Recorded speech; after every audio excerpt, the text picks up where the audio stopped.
Ang pterygium po ay yung pagtubo ng laman dito sa mata.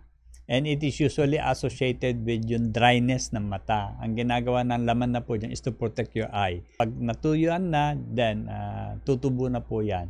Huwag niyong pabayaan na matuyo ang inyong mata sa pamamagitan ng pag-inom ng sapat na daming tubig at 50 ml per kilo per day. Dagdagan nyo ng 20 drops ang ating iron mineral drops 4 times a day. Kasi kung yung tubig na ininom nyo is purified, hindi rin nakaka-hydrate po yan. Meron din kayong option, either patakan ng puro itong mata nyo na may pterygium bedtime. Sa bote ng sprayer na 30 ml, maglagay po kayo ng 60 na patak ng ionic. Pagkatapos punin nyo yung bote ng absolute distilled water. Patakan nyo dun sa inyong mata, minsan sa umaga, at saka bago matulog sa gabi.